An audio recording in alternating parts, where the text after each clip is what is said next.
Awkwardness. What's up? What's up? What's up? What's up? So, everybody, if you don't know this familiar face that is sitting pleasantly in this whole video with me, I mean, the dimples, that guy got dimples. He got the same smile. That's my daddy, y'all. My daddy, Kenny Davis. He's pulling up, Kenny Davis Sr. Pulling up so that we can have this our mental Mondays. Let me tell you something. Mind Your Mental Mondays has been actually really like reviving for me these days because it gives me a sense or a place to visit when, even though it's kind of like something that I take for myself, but I feel like because I'm able to give back to something to you guys as well. And I'm realizing how many people it's actually touching, my father included, with these conversations that we have. Don't make that face. With these conversations that we have. So last week, just to give kind of like a recap, we touched on adulting the young and the old, and it was just basically like certain things that Talea and I felt that needed to be talked about when it came to parenting, how we were raised, how our parents were raised, how their parents were raised, relationships, friendships, the whole nine. And I think, Mr. Davis, before we get into that, first, if you could just, you already know, they know who you are. We don't need no introduction, but tell us, because I know you said something kind of, not triggered you, but it kind of made you think. You were like, wow, y'all hit that right on the nose. What was it from last week's conversation that kind of, had you like, yeah. Well, what it was when you made the statement that nobody really knows what another person is going through. Us as parents, we expect certain things and we demand certain things, but we don't know how it affects you, the child, when we demand these things, how it affects you later on when you walk away from doing whatever we're requesting of you to do. Yeah. We don't understand how it affects you, not just at that moment, but how it affects you later. Yep. And till watching and listening to you and to Leah talk and understanding that, okay, for example, one of the topics that y'all talked about was infidelity. Mm-hmm. And as a man and a father who has done wrong in his lifetime, I didn't think of how it was going to affect you or anybody else. All I thought about was my own. In that moment. And I thought about the moment. Yeah. And to answer a question for Talea, not for her grandmother, not for her mother, not for anyone, but to answer the question my way, a lot of us don't know why we do it. We do it. It could be for the moment. Yeah. And then once we do it, we might have regrets for doing it and not understanding that that moment has affected so many in so many different ways. To this day, it took me a long time to realize how it affected my children. You know, I'm gonna share something that maybe others don't know, and I'm gonna share it, and that is, I'm a father of 20 kids. To me 40 kids because I helped raise everyone. Women I might have dated. I helped raise their children. Yeah. Women I might have just been friends with. I've helped, but biologically, I have 5 biological children, but I claim 6 children. I claim 6 because I claim Monique McNair as my daughter because she's been in my life ever since she was a little girl. Yeah. And my children, my biological children, the unfortunate thing, and I say unfortunate, and please everybody understand this, I have no regrets when it comes to my children. But the one thing I tell any man that I talk to, a young man as well as a young lady, as well as my children, if you can, please have children with just that one person or not so many, because the one thing I feel I've done a disjustice to my children was having four children, I mean, four babies mamas, or four women as the mother of my children. It wasn't fair to those women, and it wasn't fair to my children.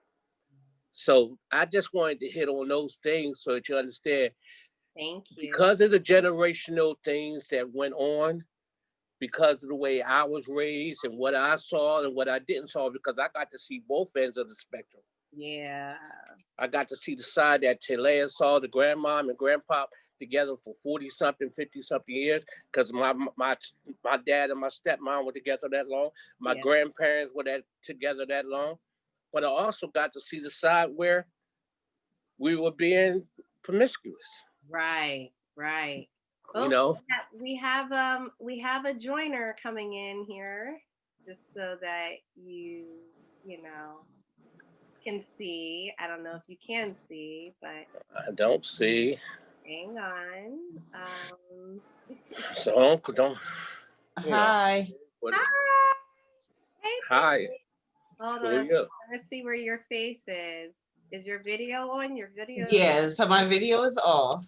Oh, okay. But your voice is there because she's Talaya. I could quickly flash my, And say hi. Yeah, and I have one a mask. You having a bad hair day or something? Yeah. Hi, T.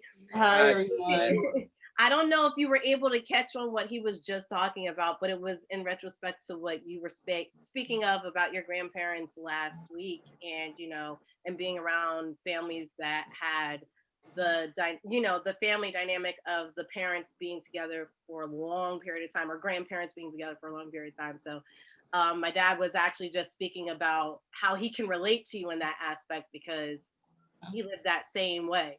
But then I think there was something else. It was when you were coming in. There was something else he was going to say. You can go ahead, Dad. I'm sorry. Basically, what I was saying today is just like such as you with yourself with my grandparents and my father and stepmother and aunts and uncles on my father's side. They all stayed together. They were Southerners. They were people coming from the South. So that was the type of life. Not saying infidelity didn't happen, but they stuck together. And what they gave me was the sense of value as far as how much family is very valuable, as well as me seeing the other side. I saw the other end of the spectrum too, to where, I saw the promiscuous ways. I saw the hush hush, don't tell, don't this and that. Because we were in my era of coming up, 60s, 70s, and early 80s, me coming up, we were the seen but not heard generation.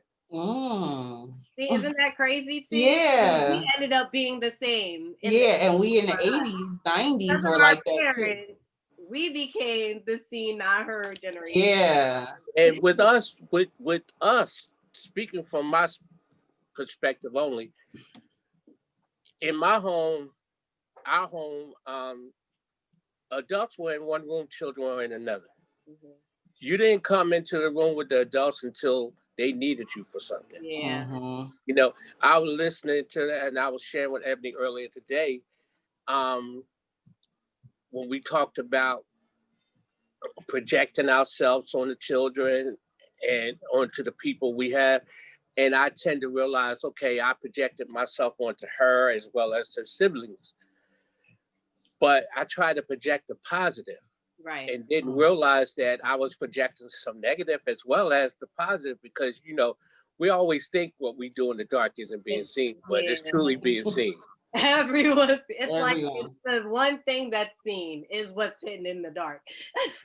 Right. And so a lot of I was telling her earlier that the topics that y'all talked about, I watched y'all. I might not have said anything, but I watched y'all, and I was really impressed with you.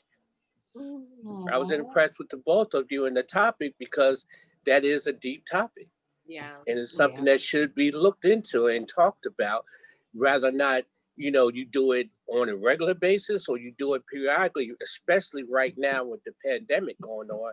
Yeah. You need to. This is where you build a bond. This is where you build bonds that you haven't had, because if you can't build a bond with what's in your home right now, how the hell are you going to build one outside your home? Yep. That's true. Yep. That's really true. That's really true. That's a fact. That's You know, and it has to start from somewhere. I mean, I feel like there's never a better time than now.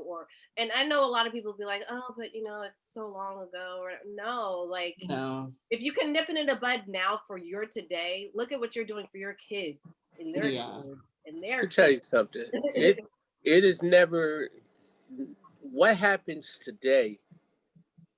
determines. Let me just tell you this. Let me just say this. In my lifetime, I'm 58 years old.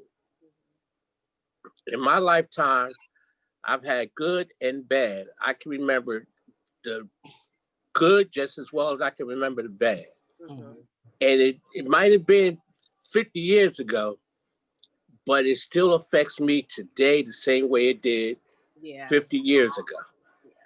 Yeah. I often tell this story about because it makes me laugh, and at the same time, I'm gonna be honest with you. My daughter knows me, so you know what's going on right now. Tear up, y'all.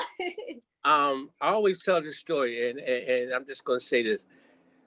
A couple of years ago, I was down in North Carolina at my father's, cutting grass and burning shrubbery. I ran over an in-ground beehive. I'm allergic to bees. Bunch of bees came out and they attacked me. I ran around. My dad shooting the garden hose, telling me to stand still. I'm like, in my head, I'm not saying that out loud. I'm like, what the hell you mean stand still? And I'm stripping.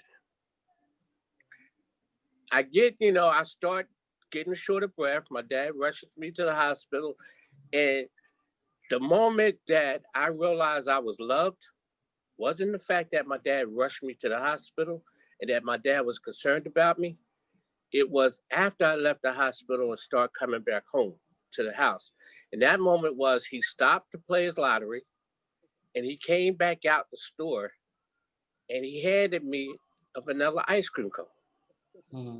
Now, to a lot of people, that might sound like stupid or simple, but to me, that moment right there was like, damn, he did this when I was 10 or 11 years old. Now I'm 50 something years old. And this man walked in there. I'm remembering how scared he was getting me to the hospital. Mm-hmm. And then just to put that smile on my face, he handed me that cone and said, here, this will make you feel better. Mm-hmm. And I mean, that was a moment that touched me, that felt just as good now as it felt then. Yeah. Yeah, I mean, so that's funny because like my mom, for my first college, like graduation, 2006, I remember because my mom, she's lovely, but she wasn't as affectionate. And I guess, that's just how they grew up. They didn't express it by words, but they did certain things. So I remember the moment I felt that, oh my God, my mom really loves me was when she wrote in my card of how proud she was. Like she couldn't say it, but she wrote it. Yep. But that was a moment. So like I had that same moment. So I guess then my question for you is, well, like how do you break the cycle for your kids? Or like how did you, so that they know by words? Because some kids need to know, like they need to hear it. Whereas some kids are okay with just reading about it. I think different. Everyone's love language, as we spoke, is different. Yeah. I think with me, it was easy talking to my kids. Because as my kids started growing up, one of the things I instilled in all of them, as well as the mothers instilled in them, was you have a right to your opinion. You have a right to defend yourself. You have a right to say exactly how you feel. But you just got to make sure you be mindful of when you say it and how you say it and who you say it to. And the biggest thing was them being able to come to me because I've never made it hard for them not to come to me. Yeah. I used to tell them things about themselves before they could even come and tell me. I would tell them, I know you did this. I know you did this and you did that, but you can talk to me.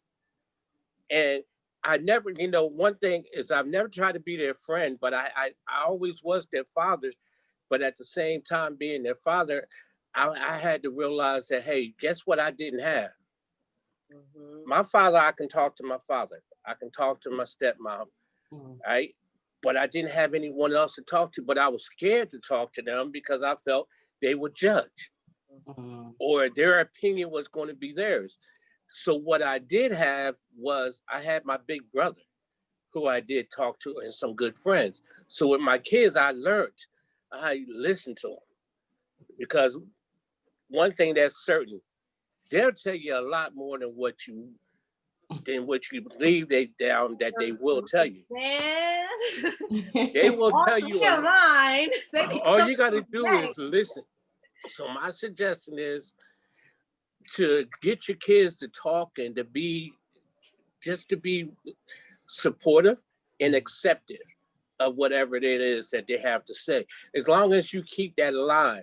Ebby and I have, well, actually, Ebby and her sisters and I have this thing to where they always say, Dad, I'm sorry, I respect you and I love you, but I don't want to hear just because I'm your father. Because y'all said that last week too. I know I'm the that. parent.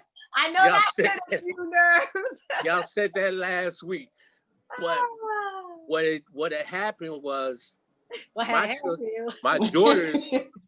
daughters reminded me of something. That once I said, you have a right to your opinion and what you truly feel and what's going on within your life, and you can speak it. Yeah.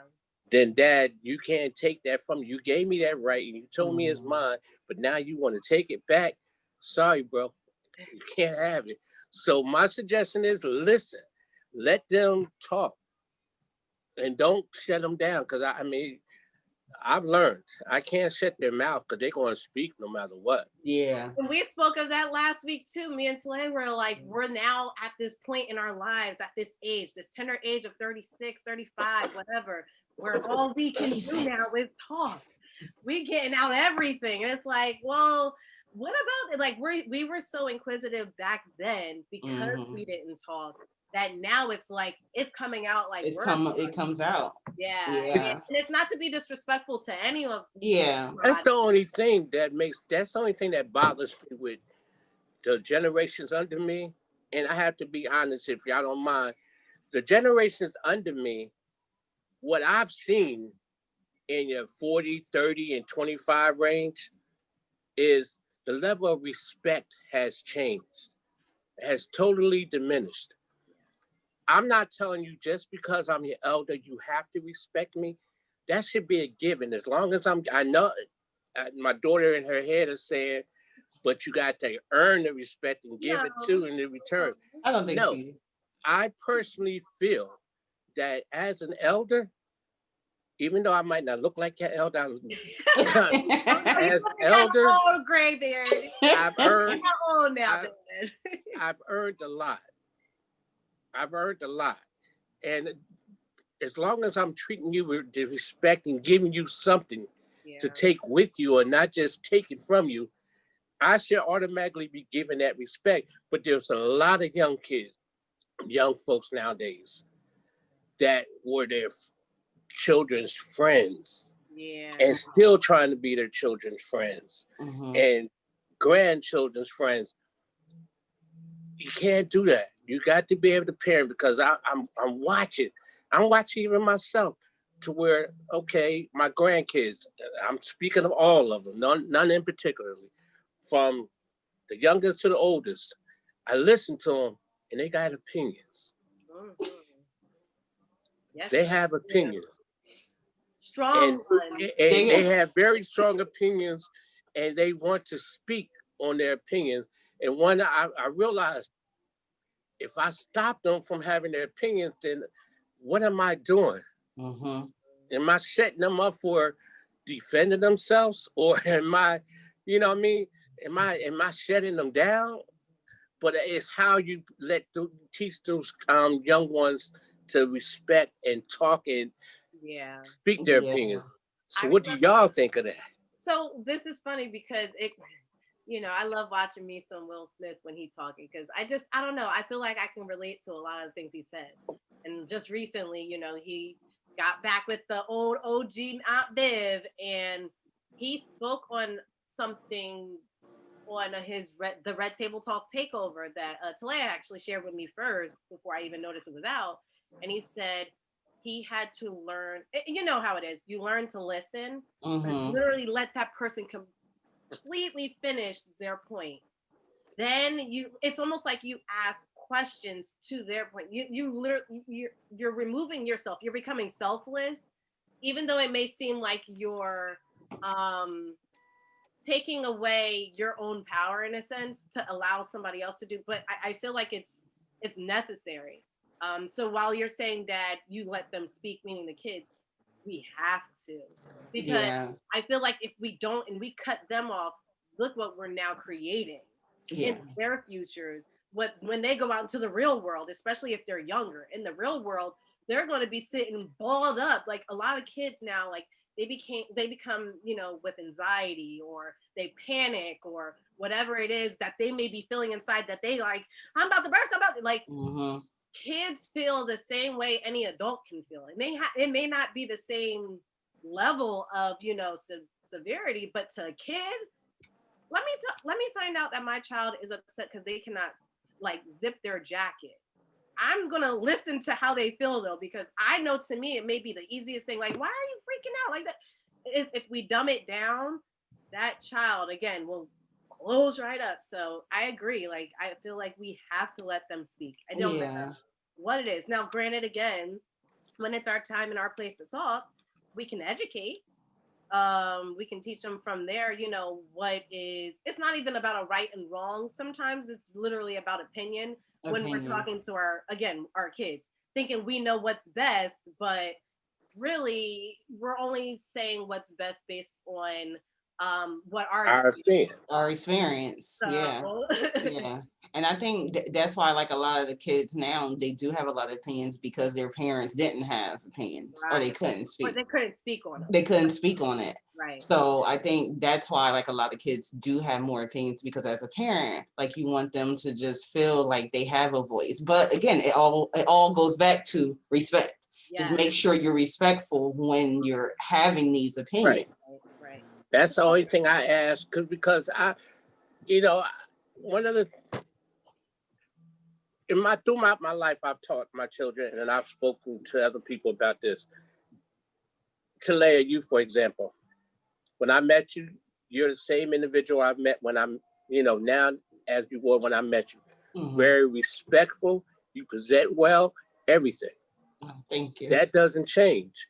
You were taught that, when you're in a setting, to adapt to that setting. You were Hmm. taught respect. You were taught to give it. That way, you're automatically going to receive it. You Yeah. were taught how you want to. You were taught that first impression goes a long way. Mhm. You were taught that, and that's what I want to see with kids. And I have a hard time if I'm somewhere and I see a kid just acting out, and I'm sitting there, and whoever is with that child isn't correcting them. Yeah, I Yeah. tend to it feel hurts. like I need to get involved and knowing daggone well I shouldn't, but I need to feel like, okay, you know what, little kid, come here, little boy, girl, whatever, come here, you know, and that's the type of stuff I'm referring to. It's like we got to give them that early so that they can take it and bring it up. When you talked about the generational changes and things in life last week, this is part of it. Mhm. If we start right now with the level of respect, with the presentation when I first meet you, I shouldn't meet Talea at 3 years old where Talea jumping on my lap and running all over with me. Talea should know better at 3 years old. Mhm. Right? And I should be helping Talea's mom or dad Or teach like her that. mold, yeah. Yeah. I should not see Ebony walking in at 13 years old with midriff wide open and drop top or whatever. I should be saying, Ebony, think about what you want people to Yeah. see and how you want them to Mhm. perceive you. You know what I'm saying? But Opposing to I have sitting a down here. question. You know me, Yes. I always oppose on certain things. Not because I may agree or disagree, it's just an opposition.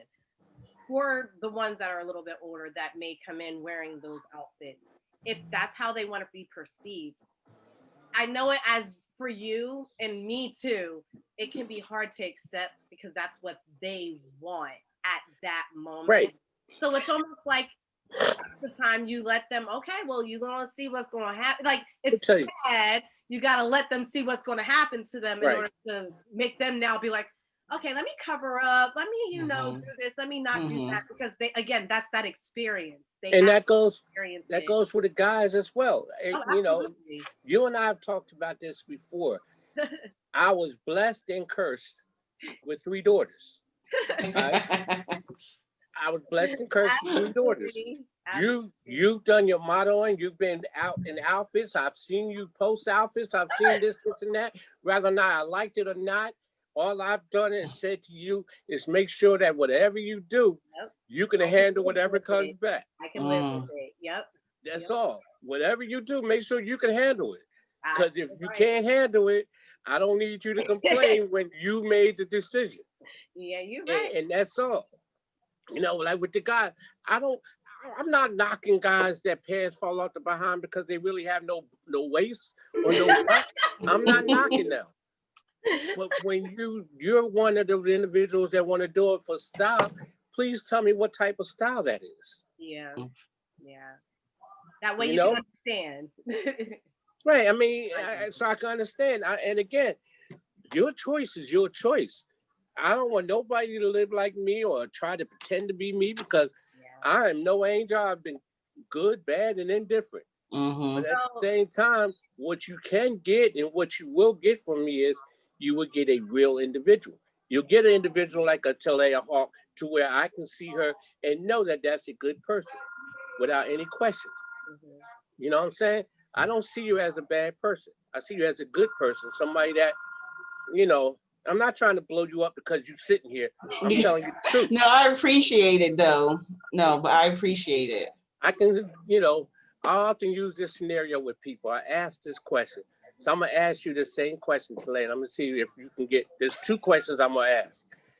First one is Chopping block. what is the one thing you can't do me that you cannot get back? Ooh. Like besides time? That's the only thing you can't get back is time. Mm-hmm. So that time you have has got to be precious and got to be used wisely. Right? Yes. The other question is this: what type of person? This is the other thing. What type of person do you want to be? Do you want to be that person that when you walk in the door, everybody grabs their pocketbooks, sit up and get tense? Or do you want to be that person that when you walk in the door, everybody smiles and says, hello, how you doing? Smiles and says hello. Mhm. Why?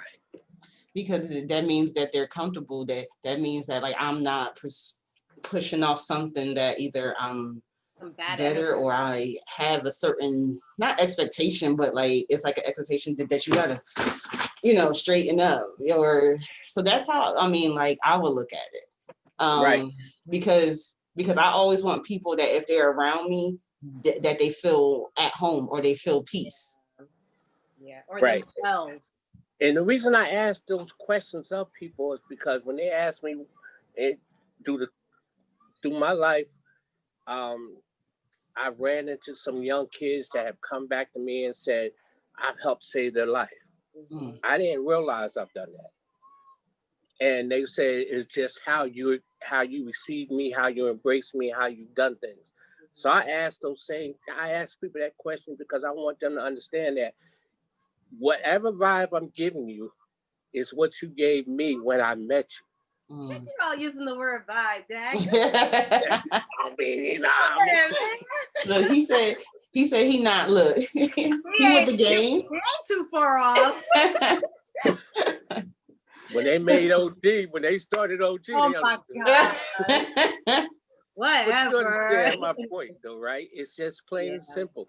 I'm giving what you give back, but I'm an individual. I'm going to give you a little bit more back. I'm not going to just you giving me bad vibes. I'm going to give you good vibes, but I'm going to let you know that that bad vibe wasn't welcomed.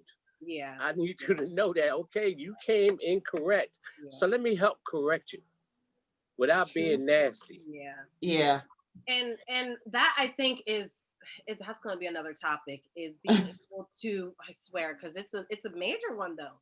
When something doesn't sit right with you, it's about being able to still open up to that person that made you feel uncomfortable. Mm-hmm. When do which is you hard know to do. when do you know to do it? And sometimes is it okay to not do it? You know what I mean? So that's going to be another topic for another day, but That's a good one. that one definitely Uh, sits with the whole thing that he just said. Mm-hmm. I've been working for the last 29 plus years in the mental Dad, how health. old am I? The last 29 plus years in the mental I'm health 29. department. I'll take it. And in the mental health department. Yeah. And in that mental health, in this mental health field, I've learned so much. Mm. I've learned Psychiatric so hospital, much. guys. He works for the psychiatric hospital in Trenton for years. I have learned so much. I can be what people perceive as a patient, Yeah. and people don't realize. And this is why this topic of mental, what is it called Yeah. again? It's mind Mind your mint. your mental Mondays. This is why mine. This is why the 3Ms are important. M&M's. M&M's. This is why the 3Ms are important, because you know what? Learning, learning from those clients, Mhm.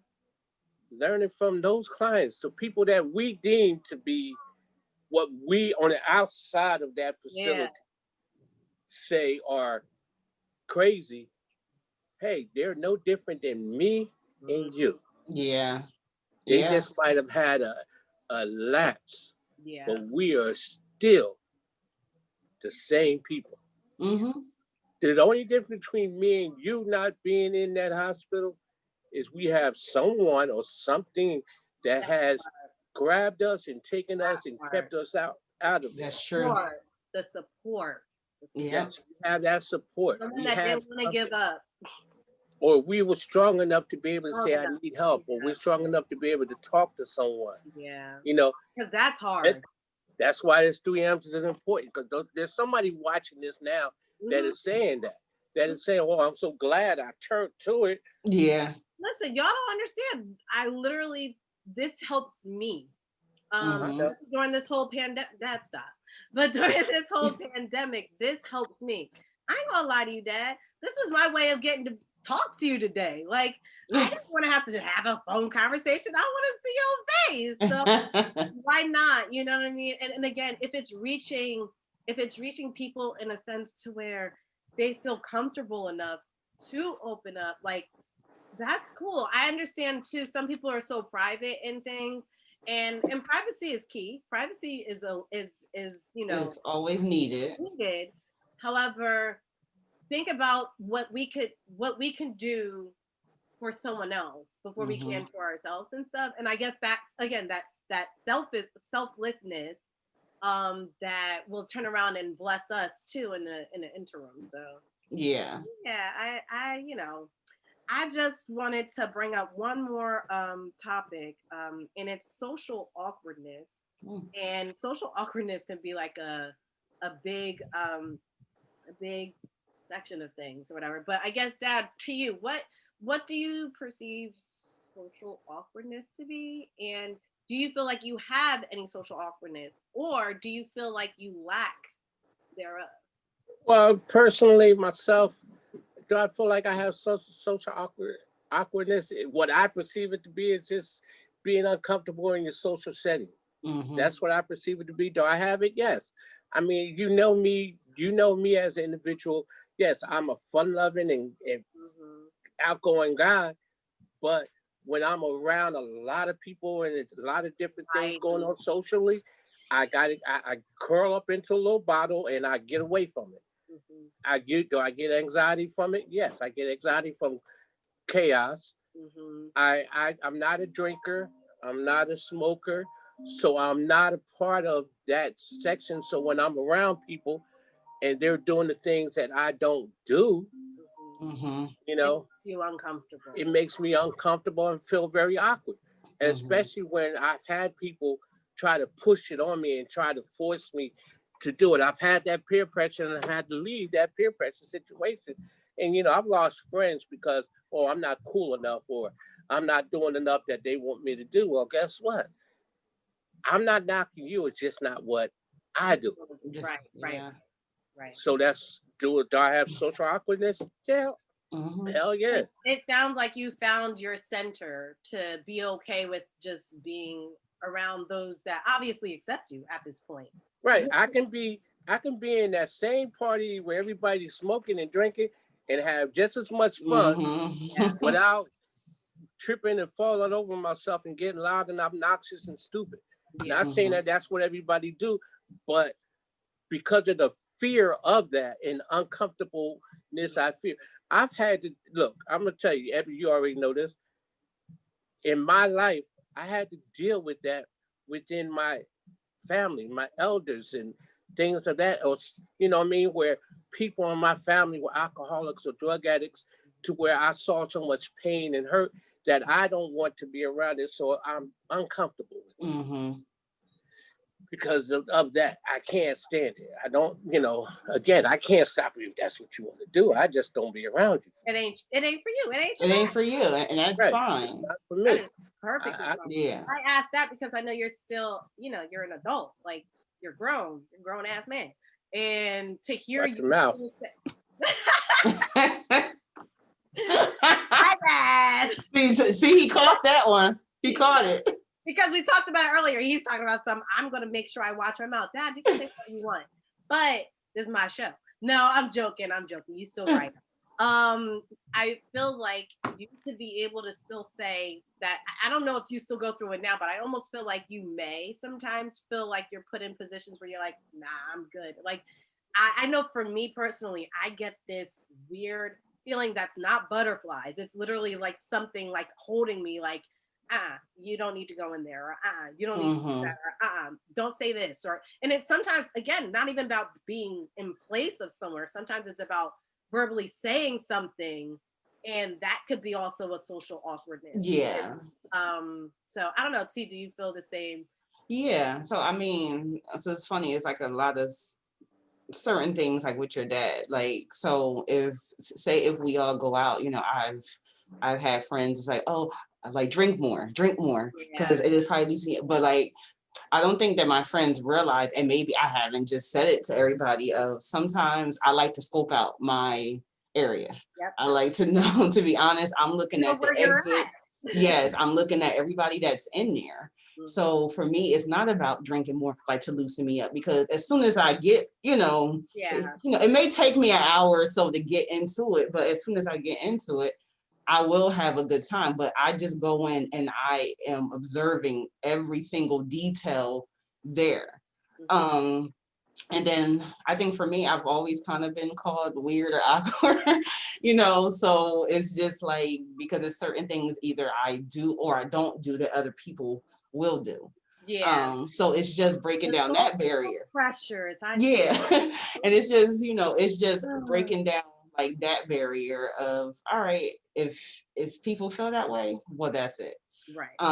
But yeah, so I do feel, for me, I do have awkwardness around certain people, especially if I don't know you. Yeah, so I am kind of just trying to fill out, but my awkwardness is about just filling everything out first. Right. I think my awkwardness is being considered too live, and sometimes that's my defense mechanism. It's my defense mechanism to make me feel better for me, not for those that surround me, obviously. Yeah. But I realize that if I'm somewhere and I walk in a room, my dad would tell you, you know this too, T. Yeah. I'll walk in and be like, hey, everyone, because that's my social awkwardness. Like, yeah. Say it. I've understood that. Huh? I've understood that about you for years. That's since I was a kid. And it was also part of your way. I mean, one of the things that I have learned, like when it comes to you, is exactly that you need to project so that others can run away At the same time, understand that you're able to take care of you. Yeah. You know, That I've known that ever since she was a kid. I bet you do. No, that's true. And it's crazy. Again, going back to this whole projecting thing, again, it's not to scare people off. It's just that if you can, it helps me to decipher who's for me and who's not.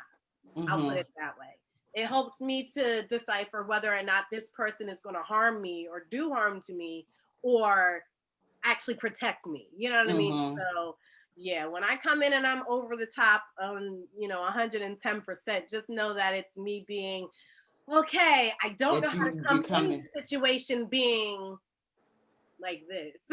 And I'm similar to Leia, as you know. Yeah. I can't do what I know when y'all see me like, hey, go sit down somewhere. I can't. Right. I can't do what Taleia's doing right now.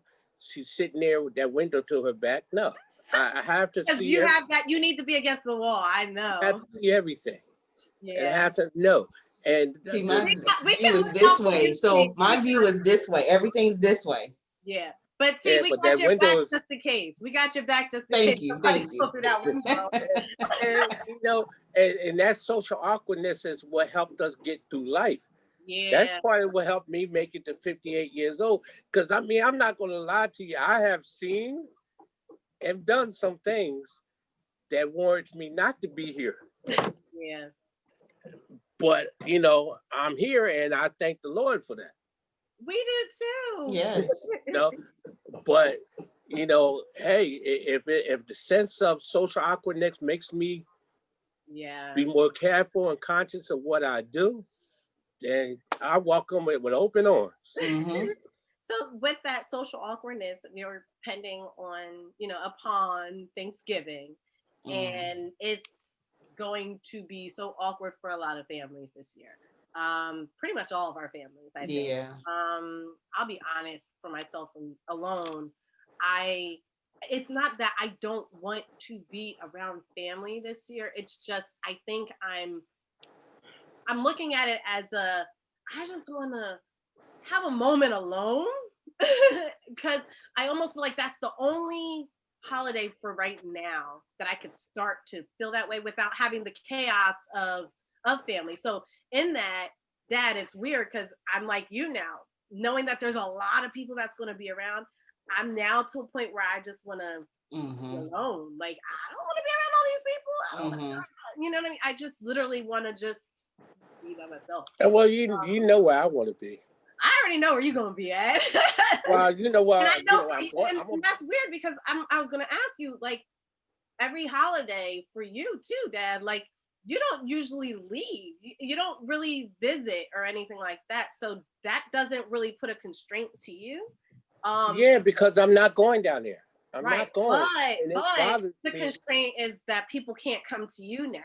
Yeah. But you know what, Ebony, that's true. But at the same time, what's going to bother me with the holidays, because it's already started, and I'm not going to lie about that. Yeah. It's already started. I'm missing those. And knowing I can't go see your grandfather, knowing I can't be there with him and he doesn't want to come up here, bothers me and hurts me because, that's my world. I love that man. A Zoom call and eat in front of the he won't, because of where he's at down there in that rural area. They don't have no real cable, and I've been trying to get it, and so it's going to bother me not to see him. That's why when you call, your sister call, your brother call, I'm happy. As much as I, when you talk to me and I push y'all off the phone and rush you off the phone, he'd be like, I don't want to talk anymore. Goodbye. Believe me, he only does it because he don't want to prolong the conversation like we are right now. Right, because what that does for me is once you hang up, I'm alone again. I don't have it. And that, I want you to be out there doing you, but at the same time, do I welcome this? Yes. I have a question for you, ladies. I was about to ask you a question. Go ahead. Oh no. Go ahead, ask me, Talia. No. You can ask us first. Okay. So if you don't want to feel like that, so like, what have you done, or what could you do this Thanksgiving to change that? All right, well, I'm going to answer that. That's part of my question. Oh, okay. Excuse And me. this is my part. This is it. You, are you a mother, Talaya? Yes. Your mother, Ebony? Of course. Whose responsibility is it? The child's or the parents to go I see knew who? this was coming. So I'll say this. I feel to initiate things, a parent should always initiate things. And I say this. No, listen. So I'll back it up a little bit. I know we only have like 14 minutes, but I'll back it up. When my parents got divorced, and everybody knows I am a daddy's girl to the heart, to the fullest. Now, one thing my dad used to say was, "Oh, y'all know where I'm at. Y'all can come, see us." But if he, he got married kind of right afterwards. So my thing with that is he wasn't thinking. You had to leave us, our household. You still had to establish that. So then to me, the kid will do more, call more if the parent was establishing. Now my dad has recognized certain things he has done years ago. And got that dad finger. He got that dad finger. He has recognized. So it's back easier again. And again, I am a daddy's girl. I've always been a daddy's girl. But it was a moment where that hurt because you kept saying, you know where I'm at, you can call me, but you have to establish that relationship so the kid will feel more confident and comfortable to call. Can I interject for a second, please? Yes, you can. I'm not taking that from you. Please understand, I'm not taking that from you. I'm going to tell you what I heard you say. I heard you say, my father left me. My father left me. I didn't leave him.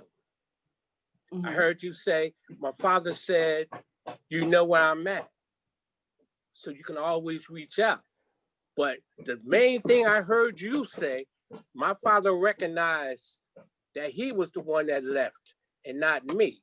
But what I did not hear you say is, my father never left me. My father was still there. He just wasn't there as much. I didn't hear that. I didn't hear that, hey, my father was always here. We might see each other a little bit more. And I did hear you say the one thing that's more important than anything else. I am a daddy's girl. So apparently your daddy taught you something to where you loved him so much that you tell the whole world that's your favorite person. Mm-hmm. Yes. So now this is my, no, I ain't done yet. So this is my comment. because I had younger brother, I had my younger brother. But let me just share something with you, Kayla. Let me just share something with you. Talaya. Such as I put my business out there. I left. Mm-hmm. I moved out with my children, with Kenny and Ebony. I was still there no matter what, as much as I could be. Mm-hmm. And I realized that now that they are, even when, a lot of people didn't know that their mother and I was separated. To this day, people don't know that. They still don't know. Because of the fact that the one thing that we did was we interacted with each other and we interacted with our children. Mm-hmm. No matter what. I didn't care that me and her was separated. If my daughter was playing basketball, I was there. If she was dancing, I was there, and I interacted with their mother. We did things together. What my personal life had to do, it had nothing to do with my children. I asked that question because we still fight against this. Who calls first? I asked that question because, again, generational as well as old school, I was taught. And this is where it goes to my father. Your parent did whatever they could. Your father did whatever he could for you. why should he? You got grandkids, you got children, he got grandkids. Why should he have to run you down? But times have changed. But time, because like at that time I was like 17, 18 years old. So you're trying to be a parent and tell him how to live. No. It wasn't that. It was just that at that time, it was, were we forgotten about, like my brother and I. No, it's hard And I'm sorry, Talea. It's hard when we as I can't speak for your father. I'll speak for me. yeah. When I moved on from their mom and me and mom was not going to get back together, when I moved on and started dating elsewhere, it was hard for me to tell my children. It was hard, but I told them. It was hard for me to tell their mom because one thing that happens, and you should know this because it happened in your era, rather not happen to you or not, I don't know. Once you start that new relationship, one of those parents gets hurt and upset, and that division starts. I don't want my kids around that heifer, that hoe, or whatever they choose to call them. I don't want my kids around that dude or whatever. So it might have been that when it came down to your father, because if it might be hard for him. Okay, I'm starting a new relationship. I want to bring my kids into this because this is where I'm going to be for a while. And I want to bring them and walk them into it, but my kids are showing me resistance. Well, you feel me? So it's hard I think for it him. was only resistance because it was. I think it was because, you know, it was just like this thing, like, you know, and everything happened so quick, like everything, and it was a timeline of things, you know. Now, like, we've talked about certain things and I understand, but I think especially for like my younger brother, he needed that. And not that we couldn't go, but sometimes people that you marry or you deal with, they're not as welcoming. Right. I agree with that. They're not as welcoming. They pretend to be. Right. And but they're not as welcoming. That is. Guess whose job that is? That's your father's job. Yeah. Just like and again, with my children, it was my job to make sure that the woman that they were coming to understood, hey, no matter what, these are my children. I might be with you, but these are my children, and my children, I'm going to take care of them. And one of the things, and I'm not tooting my own horn or nothing, Ebony can tell you this. I'm gonna head out again. When I moved on, it does not mean that if I build a relationship with an ex, that I had to kick them to the side. When Ebony and I started this whole thing off, we said I had 40-something kids.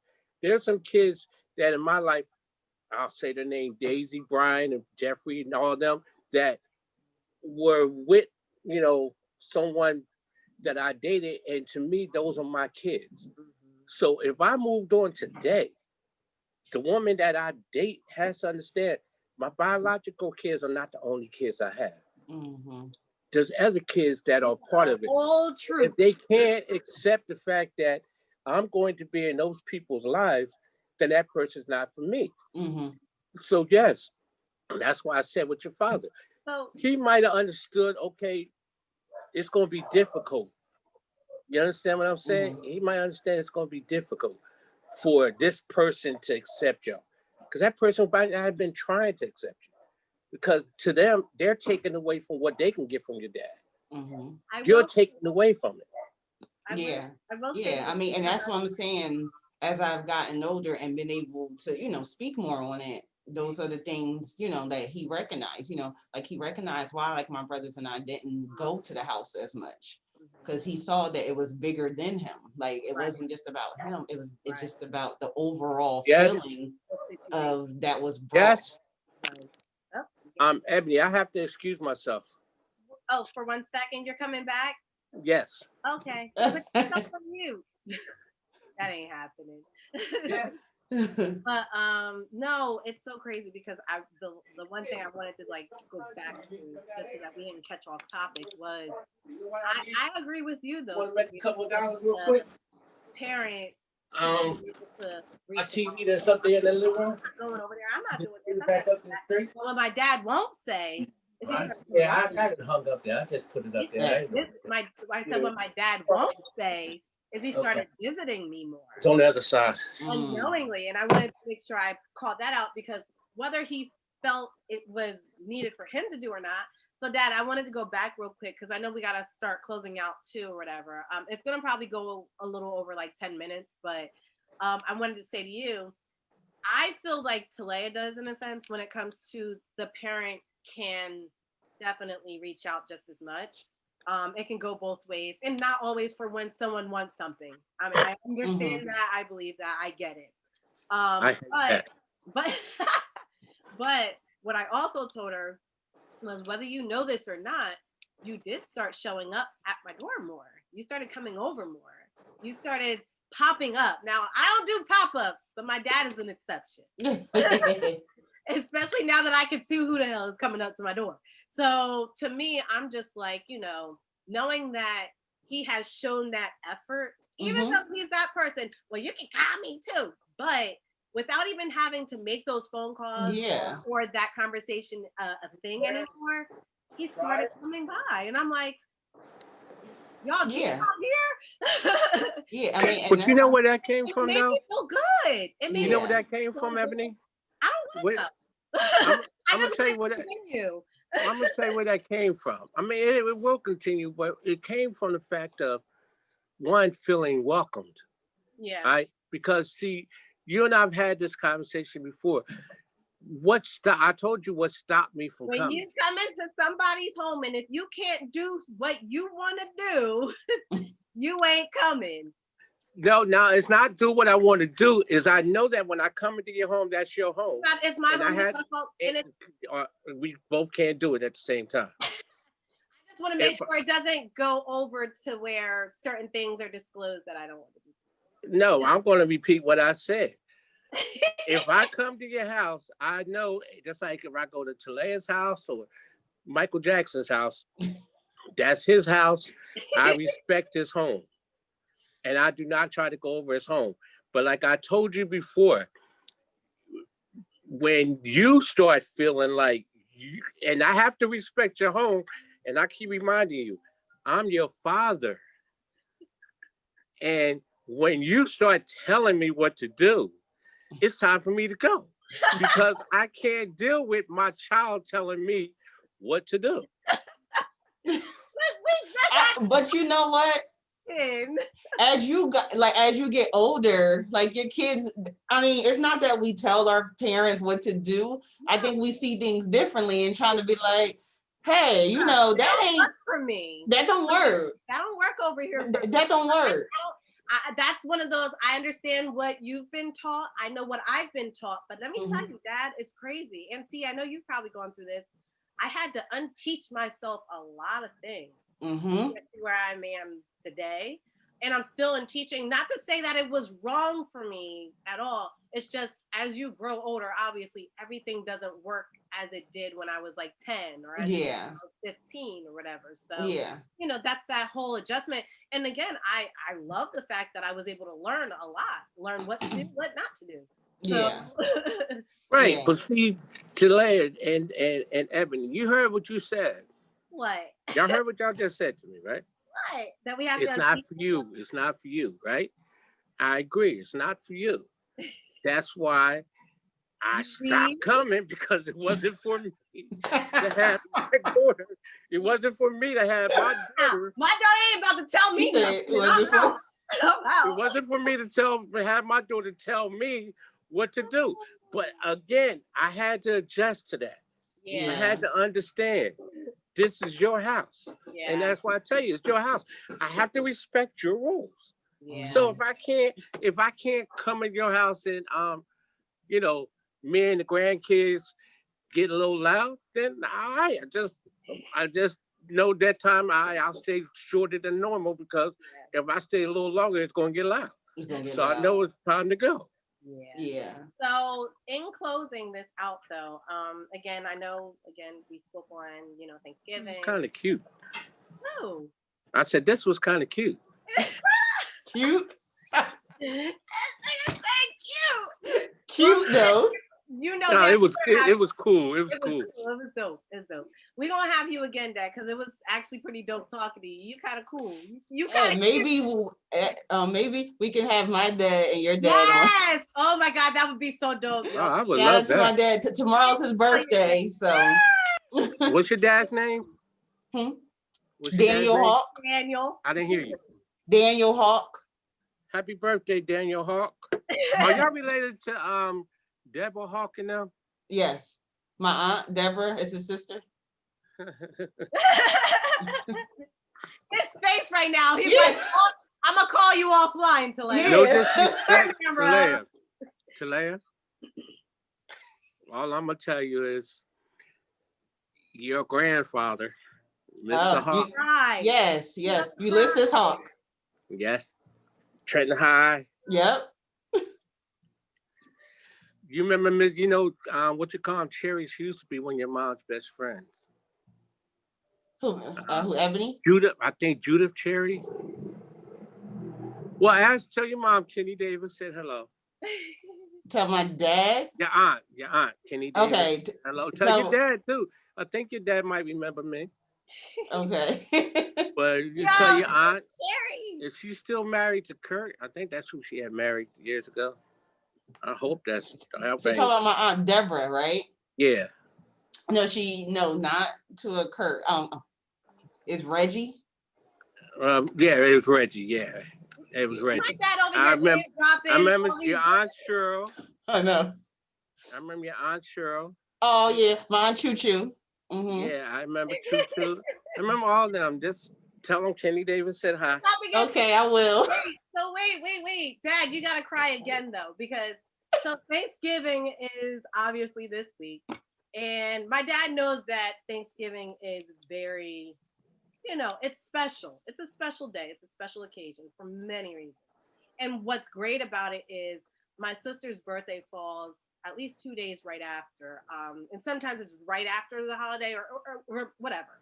But this year, Dad, so I did something special for you, right? Aww. I mean, it's for me, but it's for you. So my dad always does this thing where he says, and I actually mentioned it earlier, and he was like, what in the world? So he does this thing where he mentioned that all of his kids are a part of him, right? And I always knew that he always said I was his heart. Weird, right? So Dad, for this holiday, I got I can't see it. So I got a tattoo. It's a flower. I can't really show it. Stay right there. So it's a flower. Does that have my name on it? No, it's not your name. It's not your name. And this is the EKG. But I want to speak on it real quick because it's actually a connection. Mom hasn't seen it yet. Please don't tell her, y'all. I got to tell her in a few when I see her later. The flowers is for Mom and the heart is for you. And obviously the two of you guys have connected me. The flower is actually our birth flower, Dad. The sweet pea flower, the colors in it are purple, which is Mom's favorite colors. Mom, I don't know if you knew this, but a couple times she got me this flower for my birthday every year. And again, this heart is because obviously I'm your heart, but you're also mine. So I just wanted to say thank you in lieu of Thanksgiving coming. That was nice, Ed. And I thank you for being here today. Oh, he trying. He trying. Get it. And that was really nice. Yeah. And I got tears too because, it's not too often you get a chance to do this, Yeah. And I just want to let you know you're special, dude. Yeah. Cool kid. I want you to know you're a punk. I know. And I love you, girl. I can't talk. I can't talk no more. Talaya, thank you. Yes, no, thank you. Thank you. Thank you for being on here with us today. Yeah. Your sister just came on. She summoned you. No, I'm saying to Talaya, because you summoned her to be on here. My dad was like, is Talaya gonna be on? I think she really needs to be on this. Yeah, you understand why? Why did I say that? Because you ain't gonna sit here and just talk to your daughter. I, that's true. I said because Talaya had some good points last week, and And something that too. Yes, she yes. should be able to get them out. But we definitely gonna battle. I can see me and Talaya battle. Please get Mr. Dan on here. Yeah, I Yes, think we and got to get. Daniel, Garter I Battle know, Royale, yo. I know your uncle. I know him. He might not remember me, but I know him. Your grandfather chased me a couple times. Yeah, he did a lot of people at Trent High.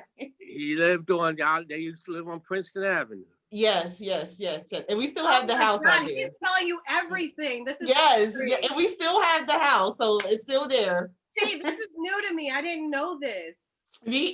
Hey.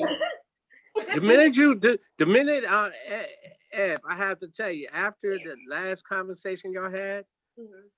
I sat down and I thought, and then when she said, I heard her talk about her dad and stuff, and I said, I have to ask her, is she related to the Hawks on Princeton Avenue? That's us. You know, and again, Trent ain't but so big. Yeah. Right. You know, Right. I did both good and bad when I was younger. I'm assuming they know the bad part. So they know both. They know both. Nice that you can laugh about it now, though, Dad. It wasn't bad. I'm being honest with you. That was her family is a good family. Mhm. Her grandfather was very strict Yeah. and very stern. I mean, very stern man. But he was a good man. Yeah. And her family, her brothers and them, her aunts, good people. Cheryl was always very stylish. Yeah. Well, no, No. because she's a Libra. Yes. I mean, Yeah. goodbye, Toya. Mm-mm. Oh my Boy. gosh. Well, you guys, I am about to shut this down, but I love you both. We will be back next Monday at our regular time. I think, what time did I say? Did I say 8:30? 8:30. 8:30, because last time we tried 8 and Yeah. too early. So 8:30 we'll be back, Dad. I know you'll be watching us, so if you Maybe. want to chime in, if you want to chime in, you can chime in. But thank you, Dad, for being our Thank guest y'all. today. Yes, Thank you. absolutely. And I do want to just end and say, everybody, while you know, the ones that were able to watch today, please love on your family, love on your friends, love on everybody that's out there. Please say prayers. Continue to say your own prayers. Remember, and it's kind of going back to what you said, Talia, about it being bigger than just one person. Like, it's bigger than all of us out here right now. We just all need to come together, love hard on each other, especially these holiday seasons. And that's it. It's holiday season. It's crazy. Happy Thanksgiving, everybody. Dad, what you say? I'll say yes. This Thanksgiving is crazy. You know what? But thank you two young ladies, and I hope I didn't embarrass y'all. I really hope that we didn't embarrass you, getting you crying. No, seriously, I think that is a beautiful thing that y'all doing, and really keep it up, because a lot of us out here need this. We do. You know, and Talaya, keep in mind, you should be visiting. I'm gonna close it out there. Bye, guys. Bye. Bye.